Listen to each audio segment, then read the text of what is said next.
উপন্যাস ডায়েরি চ্যানেলের পক্ষ থেকে আপনারা শুনছেন প্রফেসর ওজন চৌধুরী। লিখেছেন বন্যা শিকদার, কণ্ঠে আমি তাসনোভা। পর্ব ৫। মৌ নিজের হাতের অসহ্য যন্ত্রণায় ছটফট করছে। হাত মুষ্টামুষ্টি শুরু করেছে। ওজার নিজের অবাধ্যতা দেখে আরও বেশি ক্ষিপ্ত হয়ে উঠল। মৌ কাঁদতে কাঁদতে বলল, ছাড়ুন আমাকে, আমি এখন কোথাও যাব না। আমার ছাপির ভাইয়ের মৃত্যুর সঙ্গে লড়াই করছে, আমি যাবো তার কাছে, ছাড়ুন আমায়। মৌয়ের মুখ থেকে অন্য ছেলের জন্য এমন আকুতি শোনা মাত্রই ওজান নিজের বাম হাত দিয়ে ময়ূরের থুতনিটা সজোরে চেপে ধরে বাঘের মতো গর্জন করে উঠল। তোর কাছ থেকে পারমিশন নিতে আমি এখানে আসিনি, কিংবা তোর হাত জোর করে রিকোয়েস্ট করে বাড়ি নিয়ে যেতেও উজান চৌধুরী আসেনি। আমি যা বলবো তোকে ঠিক সেটাই করতে হবে। এই বলে উজান এক ঝটকায় মৌকে এক হাত দিয়ে নিজের কোলে তুলে নিল এবং বাড়ির সবার সামনে দিয়ে তাকে বাইকের ওপরে সামনে বসিয়ে এক টানে বাইক স্টার্ট দিল। তার এই আস্মিক ও অহংকারের কাণ্ড দেখে উপস্থিত সবাই পুরো স্তব্ধ ও নির্বিকার হয়ে দাঁড়িয়ে রইল। আরিফুল চৌধুরী রাগের নিচে দাঁতে দাঁত চেপে ধরে বললেন, দেখেছ মৌসুমী, তোমার আদরের ছেলেটা দিন দিন কেমন জানোয়ার আর অমানুষ হয়ে উঠেছে। ভরা রাস্তার মাঝে হাসপাতালের সামনে চৌধুরী বাড়ির বৌমার গায়ে ওভাবে হাত তুলতে ওর একটুও বাঁধল না। মৌসুমী চৌধুরী একদম চুপ হয়ে গেলেন। তিনি নিজেও কিছুতেই মাথা খাটিয়ে বুঝে উঠতে পারছেন না তার শান্ত ভদ্র প্রফেসর ছেলেটা হঠাৎ এমন সাইকোপ্যাথের মতো বিহেভিয়ার কেন করছে। কিছুক্ষণের মধ্যে উজান মৌকে নিয়ে ঝড়ে গতিতে বাসায় গিয়ে পৌঁছালো। মৌ পুরোটা রাস্তা কাঁদতে কাঁদতে তার কোল থেকে ছুটে যাওয়ার জন্য হাত পা ছড়ালেও তার কোনো লাভ হলো না। উজান তাকে এক হাতে পাচা কোলে করে তুলে নিয়ে নিজের বেডরুমে ঢুকালো এবং দরজায় লাথি মেরে লক আটকে দিয়ে মৌকে ধপাস করে বিছানায় ছুঁড়ে ফেলে দিল। মৌ বিছানায় পড়তেই ততক্ষণে তীব্র চিৎকার দিয়ে কেঁদে উঠল। আপনি আমাকে কেন জোর করে এখানে নিয়ে আসলেন? আপনি জানেন না ওখানে আমার সাপের। মৌয়ের মুখের কথা শেষ হওয়ার আগে উজান ক্ষিপ্ত হয়ে তার উপরে বাঘের মতো ঝুঁকে পড়ে পড়ল। Just shut up. তোকে বলেছি না ওই বালের নাম নিজের মুখে আনবি না, তবুও কেন আনলি মুখে? তুই এই উজান চৌধুরীর বিয়ে করা বউ, তাহলে কোন সাহসে তুই আমার পারমিশন না নিয়ে এই মাঝরাতে বাসা থেকে বের হলি? হ্যাঁ। মৌ নিজের চোখে জল মুছতে মুছতে চোখ দুটো বড় বড় করে উজানের ওই হিংস্র রূপের দিকে তাকিয়ে রইল। চোখ থেকে অনবরত নোনা জল গড়িয়ে পড়ল, গাল পেয়ে অন্যায় মিশে যাচ্ছে। একে তো তার প্রাণপ্রিয় ভাইটার হাসপাতালে আইসিইউতে এমন আশঙ্কাজনক অবস্থা, তার উপরে সে নিজের বরের এই পৈশাচিক রূপে কোনোভাবে নিতে পারছে না। সে নিজের ভেতরের সমস্ত ভয়কে একপাশে ফেলে উল্টো চেঁচিয়ে বলল, ফাজলামো করছেন আমার সাথে? ওখানে হসপিটালে আমার সাপির ভাইয়া মৃত্যুর সঙ্গে পাঁচা লড়ছে, আর আমি এখানে বসে আপনার এই ফালতু পারমিশনের জন্য ওয়েট করব? শুনুন আমার সামনে থেকে, আমি এক্ষুনি হাসপাতালে যাব। মৌ বিছানা থেকে নেমে যেই না দরজার দিকে যেতে চাইল, উজান তার পথ আটকে জম দুধের মতো সামনে দাঁড়িয়ে গেল। তাকে একবারও বললাম না তুই ওই রুমের চৌকাট পেরিয়ে আজ এক পাও বের হবি না? আপনি বের হতে না বললে আমি শুনবো নাকি? মৌ এবার উজানের বুকে নিজের ছোট্ট দুই হাতে ধাক্কা মেরে সরিয়ে দিল। বারবার বউ বউ বলে কিসের এত অধিকার দেখাচ্ছেন শুনি? আপনি কি আমায় নিজের বউ বলে মানেন?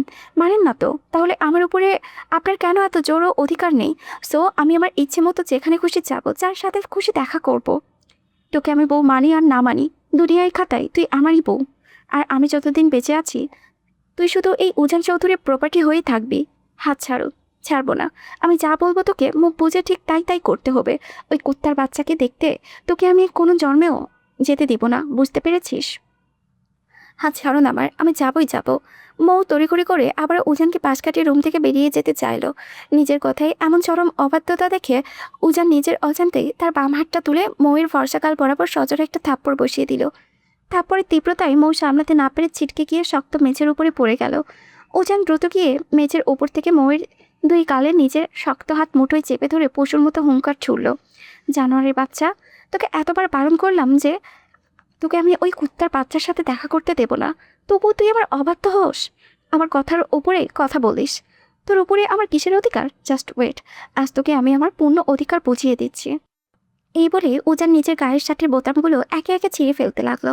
তার ডান হাতের তালুতে যে তীব্র অ্যাসিডের যন্ত্রণা হচ্ছিল, মাংস পুড়ে যাচ্ছিল, সেসবের কোনো তোয়াক্কা না করে সে শার্টটা গা থেকে খুলে মেঝের উপরে ছুঁড়ে ফেলে দিল। তার এই উন্মত্ত এবং বিবস্ত্র রাগান্বিত অবস্থা দেখে মৌ ভয়ে একেবারে খাঁচায় বন্দি পাখির মতো কুঁকড়ে উঠল। উজান চৌধুরীর এমন দানবীয় রূপ মৌ নিজের জীবনে কোনোদিনও দেখেনি। উজান এক হাত দিয়ে মৌকে মেঝে থেকে তুলে বিছানায় আছাড় মেরে ফেলে তার উপরে হিংস্র সিংহের মতো চাপিয়ে পড়ল। সে উন্মাদের মতো মৌয়ের গলার ভাঁজে কারের চামড়ায় নিজের ধারালো মুখটা ডুবিয়ে দিতেই এতক্ষণে ছটপট করতে থাকা মৌয়ের হাত পায়ের নড়াচড়া হুট করে একদম স্তব্ধ হয়ে গেল। উজান কামনার এবং রাগের ঘরেও ময়ের এই আসমিক শান্ত হয়ে যাওয়াটা টের পেয়ে এক পলকের জন্য মুখ তুলে তার দিকে তাকালো। আর তাকানো মাত্রই তার মাথার সমস্ত মদের নেশা এক সেকেন্ডে কর্পূরের মতো উড়ে গেল। সে দেখতে পেল ময়ের চোখ দুটো মোজা, ফর্সা গালটা থাপ্পড়ে চোটে লাল হয়ে ফুলে আছে, আর সে পুরোপুরি সেন্সলেস হয়ে বিছানায় পড়ে আছে। পরক্ষণে উজানের মস্তিষ্ক তীব্র একটা ধাক্কা লাগলো। সে বুঝতে পারলো রাগের মাথায় পজিটিভনেসের করে সে মেয়েটার সাথে আজকে জঘন্য অপরাধ করতে যাচ্ছিল। সে শটান হয়ে বিছানায় থেকে অনেকটা দূরে সরে এলো। নিজের দুই হাত দিয়ে নিজের চুলগুলো খামচে ধরে মেঝের উপরে হাঁটু করে বসে পড়ল সে। নিজের ভেতরের মনুষ্যত্ব আজ তাকে তীব্র ধিক্কার দিয়ে চিৎকার করে উঠল, shut up Ujan, shit damn it. Ujan, এটা তুই কি করতে যাচ্ছিলি? তুই নিজের জেদ আর হিংস্রতার জন্য আজ পিচি মেয়ে বউটার উপরে হাত তুললেই তার ফুলের মতো শরীরে আঘাত করলি। উজান এবার নিজের ভেতরের সমস্ত হিংস্রতা ফেলে এক বুক কাঁপানো আতঙ্ক নিয়ে খানিকটা ঝুঁকে গেল মৌয়ের দিকে। কিন্তু মেয়েটা তখনও একেবারে নিস্পন্দন, অবচেতন অবস্থায় বিছানায় পড়ে আছে। তার নিথর অবস্থা থেকে উজানের বুকের ভেতরটা হৃৎপিণ্ডটা যেন প্রতিটি সেকেন্ডে 1000 মাইল গতিতে লাফাচ্ছে। হঠাৎ করে তার বুকের বাম পাশটায় এক তীব্র ব্যথা শুরু হলো। সে তো মৌয়ের এমন একটা করুণ অবস্থা কোনো দিনও চায়নি। তবে কেন কেন আদিম হিংস্রতায় বসে সে আজ এমন ভয়ঙ্কর পাগলামি করে বসলো? উজান নিজের বিবেককে আজ কোনো জবাব দিতে পারছে না। সে পরম মায়ায় তার অনুশোচনায় মৌয়ের বরফের মতো ঠান্ডা হয়ে যাওয়াই নরম হাত দুটো নিজের দুই হাতের মুঠোয় আঁকড়ে ধরল। তারপর অত্যন্ত অপরাধীর মতো মিনমিন সরে ভাঙা গলায় আওড়াতে লাগলো, পিচ্চি, এই পিচ্চি, please open your eyes, please take to me. একটা বার অন্তত কথা বল না আমার সাথে। Sorry, I am really sorry পাখি। আমি এসবের কিছু ইচ্ছে করে করতে চাইনি। আমি তো কোনোদিন স্বপ্নেও ভাবিনি আমার এই পিচ্চিটাকে নিজের হাতে এভাবে আঘাত করে বসবো। প্লিজ একটাবার চোখ মেলো, যা খুশি শাস্তি দাও আমাকে, তবুও এভাবে চুপ করে থেকে ভয় দেখিও না। কিন্তু মৌয়ের দিক থেকে কোনো রকমের কোনো রেসপন্স এলো না। সে আগের মতোই সমস্ত জাগতিক অনুভূতি হারিয়ে অবশ হয়ে শুয়ে রইল। ধীরে ধীরে তার হাত পায়ের তালুগুলো যেন শীতকালের বরফের মতো ঠান্ডা হয়ে আসতে লাগলো। তা থেকে উজানের বুকের ভেতরটা ধকধক করে উঠল। সে খুব ভালো করে বুঝতে পারছে বউ তার আজকের এই আসমিক দানবীয় ব্যবহারে মারাত্মক ভয় পেয়েছে। কিন্তু সেই বা তখন কি করবে? সে নিজেও তো রাগের মাথায় নিজের উপর নিয়ন্ত্রণ হারিয়ে হিতাহিত জ্ঞানশূন্য হয়ে পড়েছিল। এবার উজানের মনে এক তীব্র ভয়ের পাহাড় এসে জমা হলো। তার এই চপল অভিমানী পিচ্চি বউটা জ্ঞান ফেরার পর আদেও কি কোনোদিন তার সাথে আর কথা বলবে? মেয়েটা তো বড় বেশি অভিমানী। এই পিচ্চি মেয়েটা যদি চিরকালের জন্য তার ওপর থেকে নিজের অধিকার তুলে নেয়, যদি কোনোদিন যার সাথে কথা না বলে, তখন কি হবে? তখন সে কিভাবে, কোন মুখে এই অবুঝ পাহাড়সম মেয়েটার অভিমান ভাঙাবে?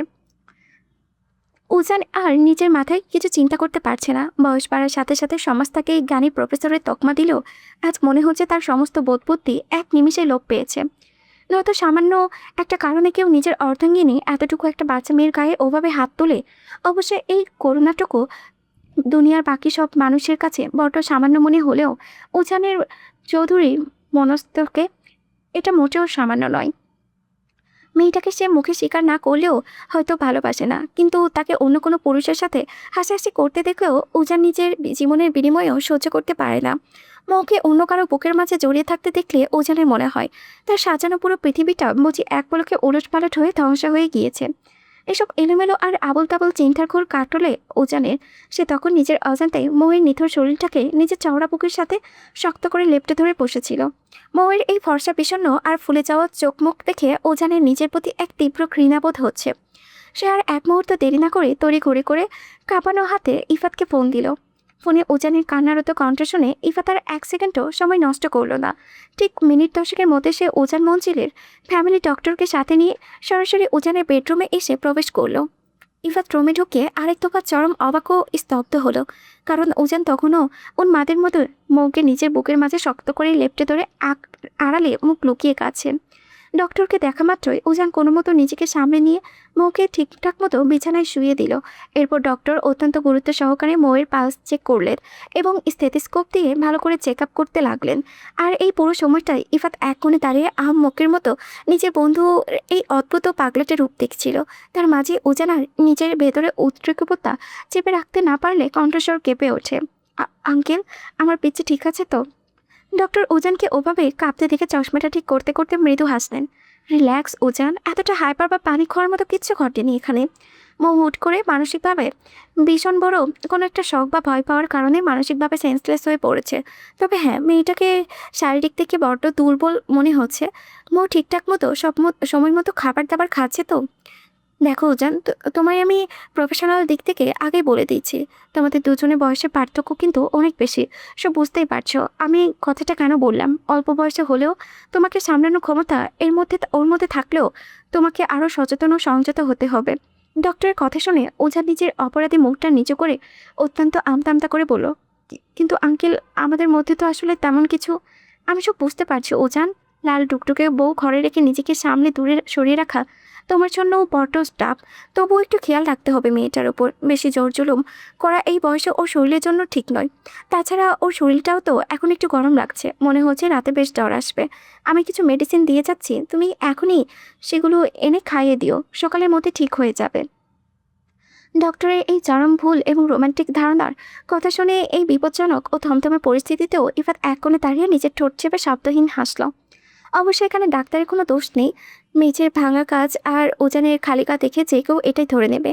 এরপর ডক্টর প্রেসক্রিপশনটা ইফাতের হাতে দিয়ে তার সাথে রুম থেকে বিদায় নিলেন।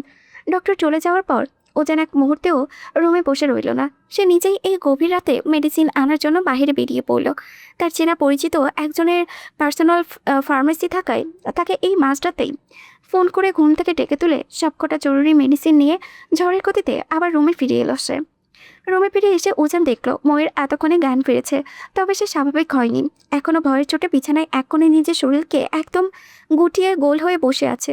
ঠিক তখনই ওজানকে হাসপাতালে ওভাবে রেগে চলে আসতে দেখে তুবা আর আরিয়ান হাসপাতাল থেকে দ্রুত বাড়ি ফিরে এসেছিল। তারা রুমে ঢুকে মৌয়ের এই অবস্থা দেখে তাকে আগলে ধরেছিল। ওজান নিজের হাতে মেডিসিনের প্যাকেটটা নিয়ে মৌয়ের দিকে এক পা এগোতেই মৌ তীব্র আতঙ্কে বিছানায় আরও পেছনের দিকে পিছিয়ে গেল। সে নিজে দুই হাত দিয়ে তুবার শরীরটাকে আষ্টেপৃষ্টে শক্ত করে জড়িয়ে ধরে তার পেছনে মুখ লুকালো। মৌয়ের অবাত চোখ দুটো থেকে তখন অনবরত নোনা জল গাল বেয়ে গড়িয়ে বিছানার চাদরে মিশে যাচ্ছে। উজানের এই রূপ দেখে মৌয়ের বুকের ভেতরে যে কতটা কাঁপছিল তা তার চোখের দিকে তাকালেই স্পষ্ট বোঝা যায়। উজান নিজের ভুল ভাঙানোর জন্য আর একটু কাছে এগিয়ে যেতে মৌ এবার নিজের সমস্ত শক্তি দিয়ে তীব্র চিৎকার করে উঠল, ভাবি প্লিজ এই লোকটাকে এক্ষুনি রুম থেকে চলে যেতে বলো। এই রাক্ষস লোকটা আমার কাছে আবার কেন এসেছে? প্লিজ ভাবি, ওনাকে আমার থেকে দূরে যেতে বলো। আমি ওনার কাছে যাব না। পিচ্ছি প্লিজ এমন করো না, শান্ত হও। আমি তো তোমার। একদম আসবেন না আপনি আমার কাছে। ভাবে ওনাকে বলো না দূরে সরতে। এই হিংস্র লোকটা আবারও আমাকে ওভাবে মারবে। আমি আর এখানে থাকবো না ভাবি। তোমরা দুটি পায়ে পড়ি, তুমি আমার গ্রামে দিয়ে এসো। আমি আর কোনোদিন কোনো জন্মেও এই বাড়িতে ফিরে আসবো না। আপু কই গো তুমি? প্লিজ আমাকে এসে নিয়ে যাও তোমরা। আমি এই বাড়িতে থাকবো না। এখানকার একটা মানুষও ভালো না, সবাই শুধু আমাকে কষ্ট দেয়। আম্মু, ও আম্মু, তোমার মতো মায়া দিয়ে কেউ ভালোবাসে না আমায় এখানে। আমি থাকবো না এখানে, চলে যাবো। মৌয়ের এই কাঁপা কাঁপা কণ্ঠে বলা প্রতিটা আর্তনাদ আর বাবা মায়ের জন্য আকুতি যেন এই মুহূর্তে ওজান চৌধুরী বুকটার মাঝখান থেকে চিরে দুটুকরো করে দিল। মেয়েটার সাথে সে তখন কোনো রাগের মাথায় এমন পৈশাচিক পাগলামি করতে গিয়েছিল তা ভেবে এখন নিজের ওপরে নিজেরই ধিক্কার দিতে ইচ্ছে হচ্ছে। উজান আর কোনো নিয়ম নীতির তোয়াক্কা না করে দ্রুত বিছানায় উঠে গিয়ে ময়ের একটা হাতে শক্ত মুঠোয় আঁকড়ে ধরল। প্লিজ প্লিজ পিচ্ছি, এমন পাগলামি করো না। আমি জাস্ট রাগের মাথায় একটু বেশি করে ফেলেছি, তাই বলে তুমি এই সামান্য কারণে আমাকে এভাবে একা ফেলে চলে যাবে? মৌ উজানের হাতের ছোঁয়া পাওয়া মাত্রই নিজের হাতটা ছাড়ানোর জন্য মরিয়া হয়ে ছটপট করতে লাগলো, কিন্তু উজানও আজ নাসরবান্দা, সেও হাত ছাড়লো না। মৌ এবার কাঁদতে কাঁদতে তীব্র হেঁচকি তুলে উজানের ওই বিষাদগ্রস্ত চোখের দিকে তাকিয়ে বলে উঠল, আমি চলে যাব, অনেক দূরে চলে যাব। আর কখনো আপনাকে বিরক্ত করতে আসবো না। আমি আপনাকে চিরকালের জন্য মুক্তি দিয়ে দেব। কথাটি শেষ করে মৌ নিজের ভেতরে সমস্ত শক্তি এক জায়গায় এনে ওজানকে নিজের কাছ থেকে ধাক্কা দিয়ে সরিয়ে দিল। তারপর বিছানা থেকে নেমে এক প্রকার দৌড়ে দরজা খুলে ওর কক্ষ ত্যাগ করে বাহিরের দিকে ছুটে চলে গেল। সে তো নিজের বাপের বাড়িতে বড্ড আদরে রাজকন্যার মতো বড় হয়েছে, যেখানে তার চোখে সামান্য এক ফোঁটা অশ্রু গড়িয়ে পড়লেও বাপের বাড়ির সবাই তাকে হাসানোর জন্য পাগল হয়ে যেত। যে মেয়েকে আজ পর্যন্ত নিজের বাবা মা একটা ফুলের টোকা পর্যন্ত দেয়নি, সেই অতি আদরের নিষ্পাপ মেয়েটাকে আজ এই পাষাণ ওজান চৌধুরী এভাবে সজোরে থাপ্পড় মেরে মেঝেতে ফেলে দিয়েছে। মোমাজ ওজানের ভয়ে ভেতরে যে কুচিত হিংস্র ফেসটা দেখেছে তা তার ওই ছোট্ট মনে নরম কোনোভাবেই মেনে নিতে পারছে না। সামান্য একটা কারণে ওজান তাকে এত বড় শাস্তি দিল, এতগুলো নোংরা কথা শোনালো। এই ভেবেই ময়ের মনের গহীনে এক তীব্র তিতকুটে ও বিষাক্ত অভিমান এসে জমা হয়েছে। ময়ূর এভাবে উন্মাদের মতো রুম ছেড়ে বেরিয়ে যাওয়ার সাথে সাথে তুবা আর আরিয়ানও দ্রুত তার পিছু পিছু রুম থেকে বেরিয়ে গেল। সবাই চলে যাওয়ার পর উজান বরফের মতো নিদস্পন্দন স্থির হয়ে বসে রইল। তার কান জুড়ে তখন কেবল ময়ূরের কথায় শেষ কথাগুলোর প্রতিধ্বনিত হচ্ছিল, আমি আপনাকে চিরকালের জন্য মুক্তি দিয়ে দেব। মেয়েটা কি সত্যিই তাকে ছেড়ে চিরকালের জন্য চলে যাবে? কিন্তু উজান তো নিজের মনের অবচেতনও এটা কোনোদিনও চায় না। ঠিক তখনই ইফাত অত্যন্ত শান্ত পায়ে সামনে এগিয়ে এলো। উজানের এই চরম ধ্বংসস্তূপের মাঝে বসে থাকার করুণ দশা দেখে নিজের ভেতরের সমস্ত রাগ বলে ধীর পায়ে এগিয়ে গিয়ে উজানের কাঁধের উপরে পরম ভরসার হাত রাখলেও কাঙ্ক্ষিত হাতের সেই চেনা ছোঁয়া পাওয়া মাত্রই এত করে পাথরের মতো শক্ত হয়ে বসে থাকা এক পলকে ভেঙে চূর্ণ বিচ্ছিন্ন হয়ে গেল উজান। সে নিজের সমস্ত পুরুষালী অহংকার আর ইগো একপাশে ঠেলে দিয়ে ইফাতকে দুই হাতে আষ্টেপৃষ্টে শক্ত করে জড়িয়ে ধরে। উজানের এই আস্পিক কাণ্ডে ইফাত স্তব্ধ হয়ে গেল। 14 বছর আগে শিরিন যখন অনলি টাকার লোভে উজানের লাইফ থেকে চিরকালের জন্য চলে গিয়েছিল, তখনও ইফাত এই পাথর মানবকে এতটা বেপরোয়া হতে বা অপরাধবোধে এভাবে অনুশোচনা করতে দেখেনি। আজ এই পুচকি ময়ের জন্য সে যেভাবে ভেঙে চূর্ণ বিচ্ছিন্ন হয়েছে, উজানের চোখে মুখেও এমন স্পষ্ট এক অপরাধবোধের ছাপ। অথচ কয়েক ঘন্টা আগেই বাইরে একটা ছেলেকে পিটিয়ে আত্মরা করে আসার পরেও তার মনে বিন্দুমাত্র অনুশোচনা বা ভুরুক্ষেপ ছিল না। উজানের ভেতরের এই অমল পরিবর্তন দেখে ইফাত নিজে মনে চরম অবাক হলো। উজান এবার ইফাতকে ছেড়ে দিয়ে তার মুখোমুখি হয়ে বসল। সে ইফাতের হাত দুটো নিজের দুই হাতের ভাঁজে শক্ত করে ঢুকিয়ে নিয়ে চরম ভয়ার্থ ও কাঁপা কাঁপা গলায় আর্তনাদ করে উঠল, ট্রাই টু আন্ডারস্ট্যান্ড, প্লিজ ভাই বিশ্বাস কর, তুই আমাকে, আমি আমার ওই পুচকিয়ে পিচ্চিটাকে বিন্দুমাত্র হাত করতে চাইনি। আমি ওকে নিজের হাতে ওভাবে আঘাত করতে চাইনি। কেন তোরা কেউ আমার ভেতরে ছটপটানি বুঝতে পারছিস না? ওকে ওভাবে হার্ট করে যে আমি নিজের ভেতরে তার চেয়েও হাজার গুণে বেশি ক্ষত বিক্ষত হচ্ছি। পিচ্চি বললো ও নাকি আমাকে ছেড়ে অনেক দূরে চলে যাবে, আমাকে নাকি ও চিরকালের জন্য আমার এই খাঁচা থেকে মুক্তি করে দেবে। কিন্তু আমি তো এমন শূন্যতায় মুক্তি চাই না, আমার তো ওকেই চাই, অনলি ওই অবাধ্য পিচ্চিটাকেই চাই। তো তুই বল না ভাই, ও যদি সত্যি সত্যি আমার ছেড়ে চলে যায় তবে আমাকে কেউ ভাবে হাসাবে?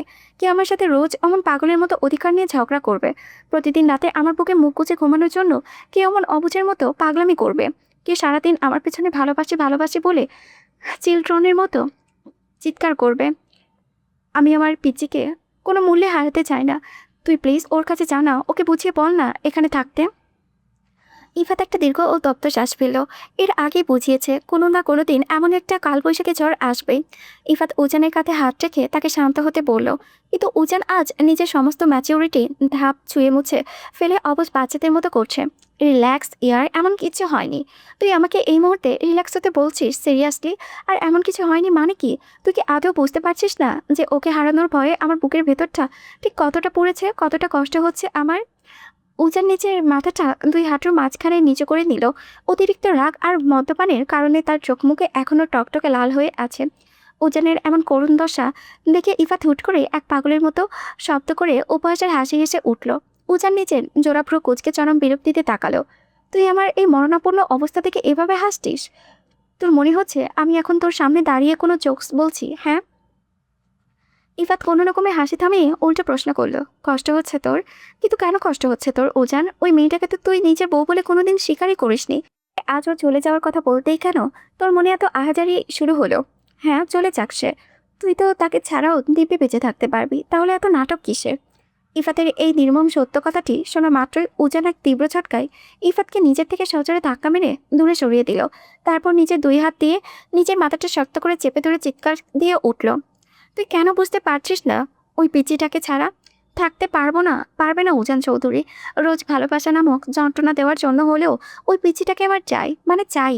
আমি চিরকালের জন্য মুক্তি চাই না, আমি ওই অবাধ্য মেয়েটার খাঁচায় বন্দি থাকতে চাই আজীবন। কথাটি শেষ করতে করতেই উজান হুট করে ইফাতের শরীরের উপরে ঢলে পড়ল। এতক্ষণ নিজের মনের সঙ্গে ক্ষোভ আর শক্তির জোরে নিজেকে সোজা করে ধরে রাখলেও এখন আর তার শরীর সঙ্গ দিল না। মাত্রাতিরিক্ত অ্যালকোহল আর অ্যাসিডের তীব্র যন্ত্রণার কারণে তার মাথাটা এখন প্রচণ্ড চিমচিম করছে। চোখের চারিপাশে সবকিছু যেন এক গভীর অন্ধকারে চাদরে ঢেকে যাচ্ছে। চারিপাশে পুরো রুমটা যেন পাথরের মতো নিথর হয়ে গেল। আর সেই গভীর অন্ধকারের মাঝে উজান ইফাতের বুকের পুরোপুরি সেন্সলেস হয়ে পড়ে গেল। অবশ্যই এতে নতুন করে ভয়ের কিছুই নেই। মাত্রাতিরিক্ত নেশার সাথেও ডোপ আর মানসিক স্ট্রেস একসাথে নেওয়ার কারণেই তার শরীরটা সাময়িকভাবে অবশ হয়ে পড়েছে। ইফাত বেশ কিছুক্ষণ নিথর হয়ে দাঁড়িয়ে উজানের হৃদস্পন্দন শরীরের দিকে তাকিয়ে রইল। তারপর এক দীর্ঘশ্বাস ফেলে উজানকে ঠিকঠাকভাবে শুইয়ে দিয়ে সে নিজের ওই কক্ষ ত্যাগ করল। ইফাত নিজেও এই মুহূর্তে নিজেকে ঠিকঠাক সামলাতে পারছে না। সে খুব ভালো করেই বোঝে মায়া নামের জিনিসটা আসলে ঠিক কতটা মারাত্মক ও বিষাক্ত। হয়তো উজান এখনও নিজের মুখে স্বীকার করতে পারছে না যে সে মৌয়ের প্রতি মনে মনে কতটা মারাত্মক দুর্বল, কিন্তু ইফাত তো উজানের চোখের দিকে তাকিয়ে তার মনের সব কথা এক পলকে বুঝতে পারছে। তবে সে নিজের ধ্বংস হয়ে যাওয়া জীবনের মতোই উজানের জীবনটাকেও এভাবে ইগোর ধ্বংস হতে দেবে না। সে উজানকে বুঝিয়ে ছাড়বে এই অন্ধ অধিকারবোধ আর জেলাসি থেকে আসলে পৃথিবীর সবচেয়ে পবিত্র ভালোবাসার সৃষ্টি হয়। মুখে যতই বউ না মানি বলে চিল্লাক না কেন। ভোরের দিকে হালকা ঠান্ডা বাতাসের স্পর্শে উজানের চোখের পাতার ঘোর ভাঙল। চোখ মেলাতেই কয়েক ঘন্টা আগে সেই জঘন্য কাণ্ড কারখানা আর ছটপটানির কথা মনে হওয়া মাত্রই উজান তাকালো, কিন্তু আজ আর ভোরের এই আলোয় নিজের চওড়া বুকের উপরে সেই অবাধ্য পিচ্ছি মেয়েটাকে সে জড়িয়ে ধরতে রাখতে পারল না। বিছানার অন্য পাশে আজ একদম শূন্য। সে যে অভিমান করেছে উজানের ওপরে, এক আকাশ পরিমাণ তীব্র ও বিষাক্ত অভিমান বুক চেপে মেয়েটা রুম ছেড়ে চলে গেল। উজান নিজের দুই হাতে দিয়ে মাথাটা চেপে ধরে বেশ কিছুক্ষণ বিছানার উপরে জিম মেরে বসে রইল। তারপর ধীর পায়ে অপরাধীর মতো নিজের রুম থেকে বেরিয়ে গেল। একে একে বাসার সব কয়টা রুম প্রায় খোঁজা শেষ হলো। সে মৌকে কোথাও খুঁজে পেল না। তার বুকের ভেতরে ভয়টা এক নিমিষেই 1000 গুণ বেড়ে গেল। অতঃপর করিডোর দিয়ে যাওয়ার সময় সে দেখতে পেল নিজের বাবা মায়ের বেডরুমের দরজাটা কিছুটা খোলা। রোজ সকালে তার বাবা এই সময় মর্নিং ওয়ার্কে যান। আজ কেন জানি তার বোর্ডটায় একটু উকি দিতে ইচ্ছে হলো উজানের। উজান দরজা ঠেলে ভিতরে উকি দিতেই বিছানার এক কোণে মায়ের বুকে ঘেঁষে ঘুমিয়ে থাকা মৌকে দেখতে পেল। তার মানে সারা রাত ধরে মৌ নিজের নিজের শ্বশুর আর শাশুড়ির রুমে এসে গুটিসুটি মেনে লুকিয়েছিল। মৌয়ের সেই ভয়ার্ত ফ্যাকাশে আর চোখের ভেজা জলে বিধ্বস্ত মুখটার দিকে তাকিয়ে উজানের নিজের প্রতি একটা তীব্র ঘৃণা আর আক্রোশ লাগতে লাগলো। ইচ্ছে করছিল এখনই দৌড়ে গিয়ে মেয়েটাকে নিজের বুকের মাঝে শক্ত করে জড়িয়ে ধরে নিজের এই অশান্ত বুকটা শান্ত করতে, কিন্তু সে নিজের পা বাড়াতে পারল না। যদি যাওয়ার কারণে মেয়েটা তার ঘুম ভেঙে যায়, সে আর ভয়ে আবারও চিৎকার করে উঠল, তখন তো এই পিচি বউটাই মনে মনে আরও বেশি কষ্ট পাবেন। তাই উজান একরাশ বিষাদ মেশানো চোখে কিছুক্ষণ ওভাবেই তাকিয়ে থেকেই অলক্ষেই নিজের রুমে ফিরে এলো। তারপর প্রায় ঘন্টাখানেক ধরে শাওয়ারের নিচে দাঁড়িয়ে নিজের ভেতরে সব পাপ ধুয়ে মুছে ফেলার চেষ্টা করে টাওয়াল দিয়ে চুল মুছতে মুছতে বেরিয়ে এলো সে। সাথে যাওয়ার আগে সে ইফাতের টেবিলের ওপর থেকে নিজের হাতের মুঠো শক্ত করে কিছু একটা নিল। তারপর ধীরে ধীরে ভারী পায়ে সাদের রেলিংয়ের গ্রিল ঘেঁষে এসে একাকী দাঁড়িয়ে গেল। সে হাতের মুঠো শক্ত করে বন্ধ করে জিনিসটার নাম হচ্ছে সিগারেট। ও যার নিজের জীবনে আজ পর্যন্ত কোনোদিন নেশায় এই ক্ষতিকারক কাঠি ছুঁয়েও দেখেনি। তবে সে ইফাতকে দেখেছে খুব বেশি কষ্ট বা ট্রমা থাকলে ছেলেরা নাকি এই সিগারেট খেয়ে নিজের কষ্টটা কিছুটা লাঘব করার চেষ্টা করে। তাই আজ সেও নিজের ভেতরে অসহ্য জ্বালা মেটাতে দূরে আকাশের দিকে তাকিয়ে কাঁপানো হাতে সিগারেট ধরল। এক এক করে কয়েকটি সিগারেট টানতেই তার ফুসফুস কাঁপিয়ে ধোঁয়া বের হতে লাগলো। সে নিজের বুকের ভেতরে জমে থাকা সমস্ত তীব্র যন্ত্রণা আর বিষাদ ধোঁয়া এসে বাতাস উড়িয়ে দিতে চাইল। ঠিক তখনই পেছন থেকে কেউ একজন এসে তার চওড়া কাঁধের উপরে পরম মায়ের হাত রাখলো। আচমকা এমন ছোঁয়ায় চমকে পেছনে তাকালো। পাশে ইফাতকে দাঁড়িয়ে থাকতে দেখে সে একটা স্বস্তির দীর্ঘশ্বাস ফেলল। ইফাত দূর নীল আকাশের দিকে নিজের দৃষ্টি স্থির করে ঠোঁটের কোণে একটা মৃদু হাসল। এই ধোঁয়ার মাঝে নিজের মনে শান্তি খুঁজছিস? উজান এক পলকে ইফাতের দিকে তাকালো। এই ছেলেটাকে আজকাল না বলতেই তার মনের ভিতরে সব গোপন কথা কিভাবে যেন নিখুঁতভাবে বুঝে যায়। হয়তো দুজনেই এই নৌকার মাঝি বলেই ইফাত তার এই দহনটা টের পাচ্ছে। দুজনের মধ্যে কিছুক্ষণ নীরবতা চোখাচোখি হলো। তারপর আবারও দুজন একসাথে সামনের দূর দিগন্তের আকাশের দিকে তাকিয়ে রইল। উজান এক তপ্ত শ্বাস ছেড়ে নিচু স্বরে উত্তর দিল, শান্তি খুঁজলে কি আর এত সহজে পাওয়া যায়? ভালোবাসিস ভাবিকে? ইফাত কোনো ভূমিকা না করে সরাসরি মেঘনাথ বোধের মতো প্রশ্নটা ছুড়ে দিল। এই আচমকা প্রশ্নটা শোনা মাত্রই উজানের মাথার উপরে যেন আকাশটা ভেঙে পড়ল। সে ইফাতের কাছ থেকে এমন প্রশ্ন আশা করেনি। সে থতমত খেয়ে গেল। ইফাত এবার নিজের পুরো দৃষ্টি উজানের ওই বিষণ্ণ মুখের দিকে নিবদ্ধ করে শান্ত গলায় বলতে লাগলো, ভালোবাসবিস না এটাই বলবি তো? তবে সামান্য চলে যাওয়ার কথা শুনে এমন উন্মাদের প্রেমিকের মতো বিহেভিয়ার কেন করেছিস? কেন তাকে বউ মানি না বলার পরেও তাকে ছাড়া থাকতে পারবি না? কেন এক সামান্য মেয়েকে কষ্ট দেখলে তোর বুকের ভিতরে এমন তীব্র কষ্ট হয়? জানি আমার একটা প্রশ্নের উত্তরও তুই দিতে পারবি না। ভালোবাসা এমনই, মনে হয় সে আমার কেউ নয়, অথচ তাকে ছাড়া আমরা এক মুহূর্তেও থাকতে পারি না।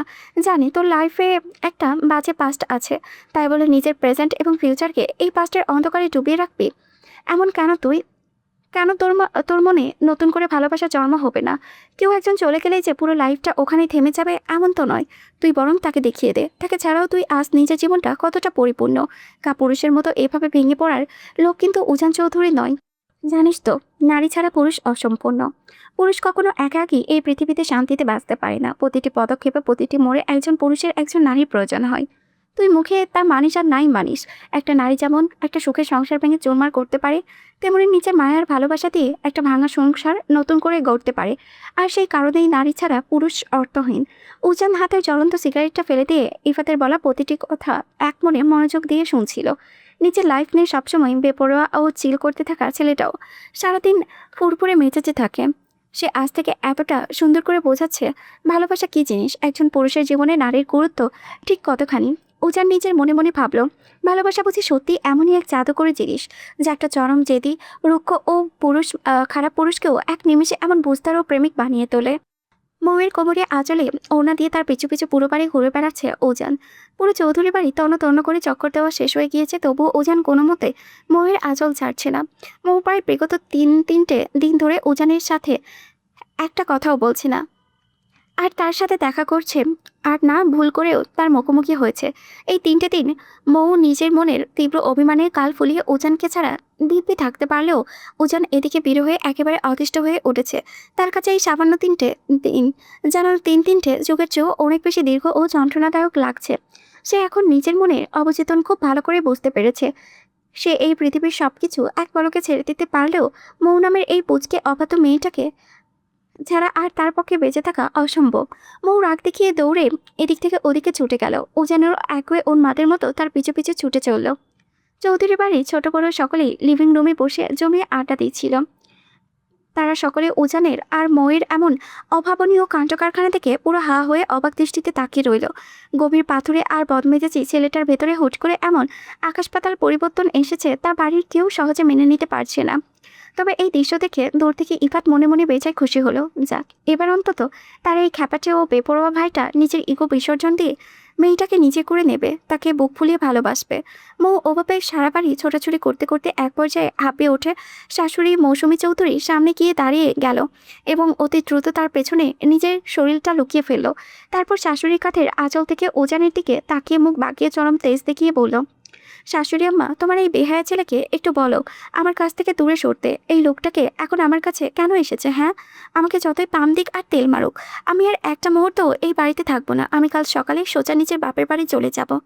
মৌয়ের মুখে চলে যাব কথাটা শুনেই উজান মুখ বাঁকিয়ে বলল, উনি নাকি চলে যেতে চাইলেই যেন আমি ওনাকে বিদায় দেওয়ার জন্য খুশিতে নাচতে নাচতে হাততালি দেব। জাস্ট এক পা এই বাড়ির সীমানার বাইরে বের করে দেখেই না। সেদিনে তো রাগের মাথায় শুধু একটা থাপ্পড় দিয়েছিলাম, আর এবার যদি অবদ্ধতা করেছো তবে সোজা হাত পা ভেঙে বিছানায় বসিয়ে রেখে দেব, যাতে সারা জীবন শুধু আমার সামনেই বসে থাকো। আমি যাবই যাব। কি করবেন আপনি শুনি? মারবেন? মারুন, তবুও যাব। মৌ শাশুড়ির পেছনে থেকে মুখ উঁচিয়ে বলল।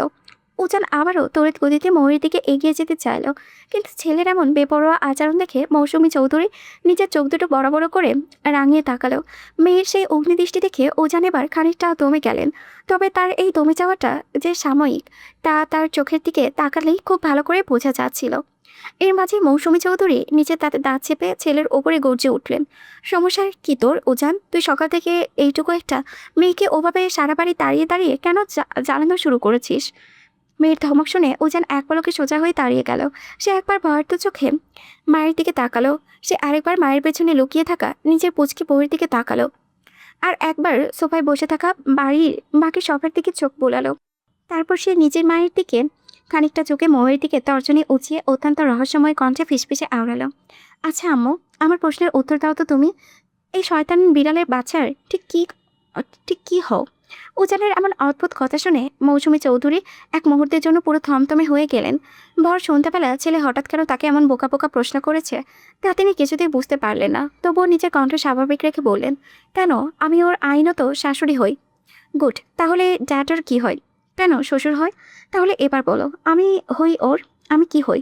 মৌসুমী চৌধুরী এবার রেগে গিয়ে বললেন, তোর নিজের বিবেক কি জানে না তুই মেয়েটার কি হোস? হ্যাঁ আমু, যা জিজ্ঞেস করেছি দয়া করে সেটা একটু ক্লিয়ার দাও তো প্লিজ।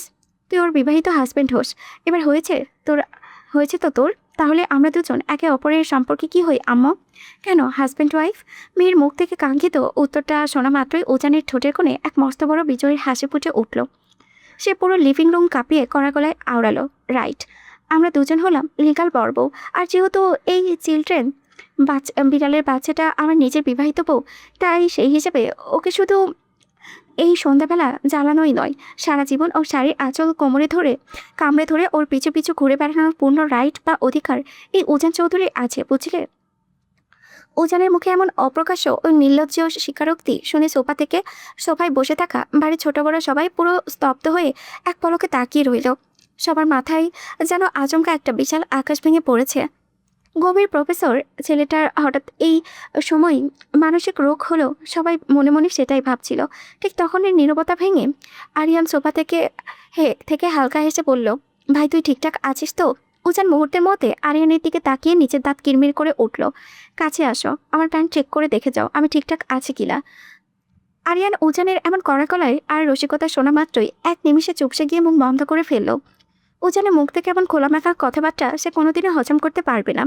এর মাঝে উজান নিজের মুখটা একটু বাঁকিয়ে চারিপাশে সবাইকে উদ্দেশ্য করে বলল, ইনাদের মধ্যে যদি তোমরা সবাই মিলে আমাকে একটু আগে সুবুদ্ধি দিতা, তাহলে আজকে আমি ঠিকঠাক আছি কিনা সেটা আর তোমাদের কষ্ট করে মুখ ফুটে জিজ্ঞেস করতে হতো না। এতদিনে তোমরা হাতে কলমে তার প্রমাণ পেয়ে যেতে। চিচি, এতদিন কি বুঝাই না করেছি আমি? উজানের কথার ভেতরে আসল গূঢ় অর্থ বাড়ির বাকি সবার মাথার উপর দিয়ে 5G গতিতে চলে গেলেও এক কোণে বসে থাকা ইফাত কিন্তু ঠিকই পুরোটা বুঝতে পারল। তাই সে নিজের হাসির বেগ লুকোতে ঠোঁট কামড়ে চেপে ধরে আওড়ালে হাসতে লাগলো। ততক্ষণে উজান আর কাউকে কোনো কিছু সুযোগ না দিয়ে এক ঝটকায় মায়ের পেছন থেকে ময়ের হাতটা শক্ত করে আঁকড়ে ধরে তাকে একটানে নিজের চওড়া বুকের সাথে শক্ত করে মিশিয়ে নিল।